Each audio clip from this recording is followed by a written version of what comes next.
Si Mike Abe na ho, guys, ang nagsasabi sa atin harap-harapan, living proof natin, witness ho, ng madaming pagkakamali ng SMNI. Hindi natin yan may tatanggi, guys, kasi dating host ng SMNI, itong si Mike Abe. And then, pinatunayan niya na fake news ho talaga ang sinabi ni Ka Eric doon ho sa broadcast niya na in-air sa SMNI. At wala ngang source na ipinakita si Ka Eric, pawang gawa-gawa lamang ho. Hindi natin masisisi yan si Mike Abe. Although, hindi siya tinanggal, pero ang ibig kong sabihin dito, dati hong miyembro ng SMNI, host itong si Mike Abe. Kaya hindi malabo, guys, na alam ni Mike Abe ang kalakaran dyan sa SMNI. Kaya nga siya nag-resign. It is because of principle eh. Nag-resign siya dahil ho sa prinsipyo. Hindi siya, guys, tinanggal, lilinawin lang natin, pero nag-resign siya dahil ho nasasapawan ang kanyang prinsipyo. Yan, guys, yung pinakaano sa lahat eh, pinakamataas yung prinsipyo. Kapag yung prinsipyo mo nilamon ng ibang tao, yung nagpapaalila ka lang sa paniniwala ng iba dahil sinuswelduhan ka, yun yung pangit. Etong si Mike Abe, kahit wala na siyang sweldoin sa SMNI, kahit wala na siya, hindi na siya host dyan, as long as yung kanyang prinsipyo talagang nangingibabaw, yan ho yung kagandahan dito kay Mike Abe. Ngayon, ito yung sabi ni Mike Abe. Kasi guys, isipin nyo short recap lang tayo. Diba sabi ni Ka Eric, meron daw hong 1.6 billion. Guys billion yon, billion.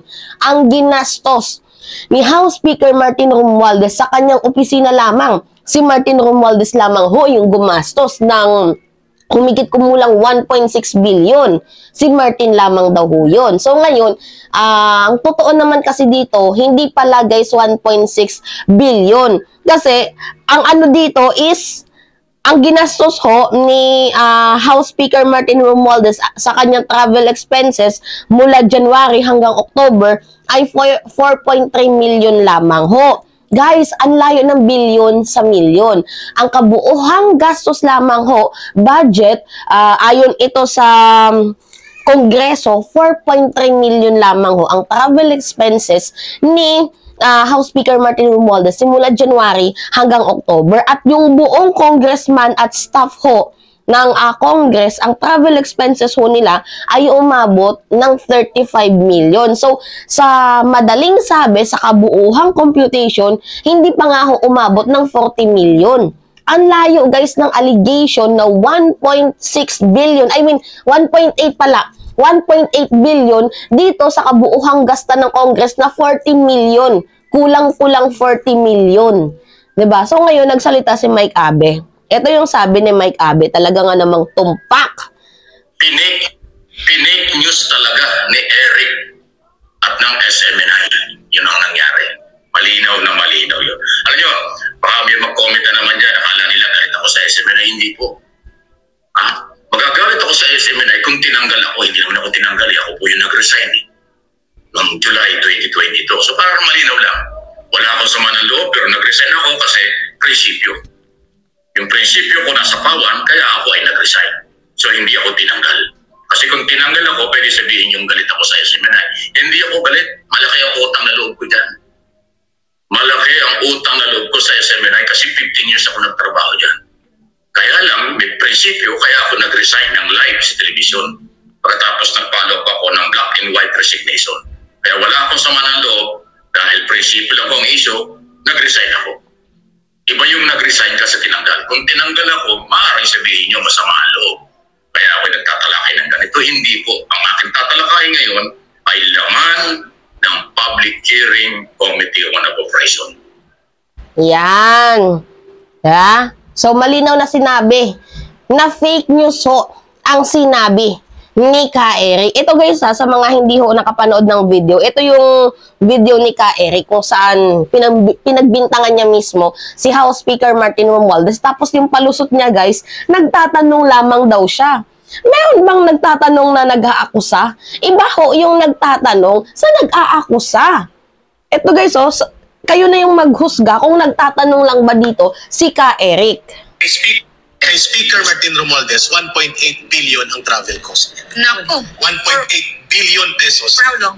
for almost 1 year lang. For the entire Congress. Sa kanya lang. Sa kanya lang? Kaya nagtatanong itong ating source from Congress. Yan guys sa kanya lang. 1.8 billion sa kanya lang. Ang gagaga din kasi yung mga nandyan, si Lorraine Badoy, mga pathological liar, yung tipong alam naman nilang kasinungalingan, sumasang-ayon pa. 'Di ba? Para silang mga gago na nagbobulahan. Akaloka. Is it true? 1.8 billion. Sabi niya, pakitanong kay Eric at paki-explain din. At pakitanong kay Secretary Belica Messina, ito'y break-in information coming from Congress mismong source. No, because the 1.1 billion of the DNNR, that's the entire department. Yeah. But you're saying now, Eric, that 1.8 billion is just the office of the speaker for travel? Which is a question posed to us by the source from Congress. Yeah, I mean, That needs to be explained. the speaker should explain, no? Yes. He should confirm or deny and then give an explanation. Give an explanation Yeah. kung totoo ito. Kasi sabi niya, baka humigit pa kay Eric. Kung i-factor in Secretary Belica, ang current baka umabot ng 2 billion ang gastos sa travel ni Speaker Martin Romualdez at ng kanyang mga entourage. Missy. Wow. Okay, dahil usaping... How do you do that? How do you spend almost 2 billion for travel? How do you do that? That's hard. Hindi ka na uwi sa bahay mo. Grabing Ganon? shopping. Tsaka maraming yung entourage, ganon? Entourage. Yan ang dapat ipaliwanag nila. Itanong natin yan kay Secretary Yes, and- Commissioner. Ang sakit. Pero sige, go ahead. Okay. Sige kasi usaping... Sorry, Dorian. Okay, 'di ba? Ganyan ba yung mga nagbo-broadcast? Ha? Hindi muna bini-verify ang information kung totoo or hindi. Ganyan ba yung broadcasting ng SMNI, calling the attention of SMNI? Ganyan ho ba ang broadcasting nyo? Hindi nyo muna bini-verify ng isang information as long as meron lang kayong marinig na balita, iyon na yon. Kaya nga sinasabi ko sa inyo guys, hindi ho sila miyembro ng KBP. Wala ho silang sinusunod na code of ethics. Diba? Did you really get my points guys?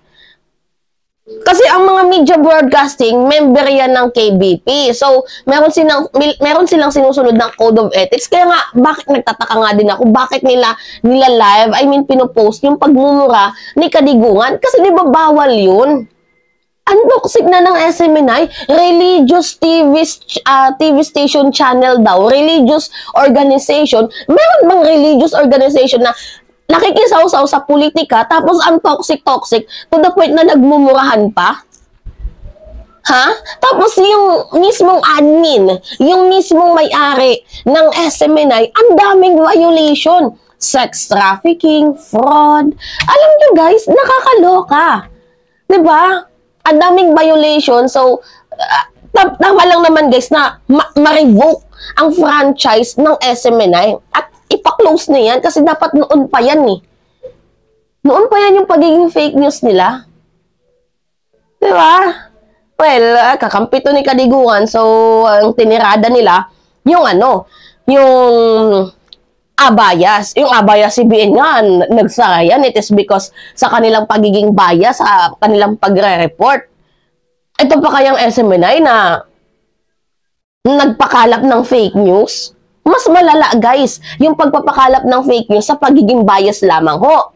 Although yung ABS-CBN, madami naman talaga yung nilabag na batas. Pero kung madaming nilabag ang ABS-CBN sa batas, well, ganun din ang SMNI. Sa owner pa lang, tapos tumatanggap ng sabi, ha? Tumatanggap daw, guys, ng foreign money. Itong SMNI coming from the Chinese Embassy.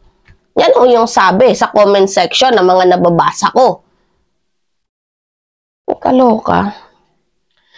Anyway, yun lamang ho guys, it's me again, si Mima Alicia. Yung overtime na tayo, 8 minutes na sobra eh. At nagbabalik ulit para sa ating panibagong video.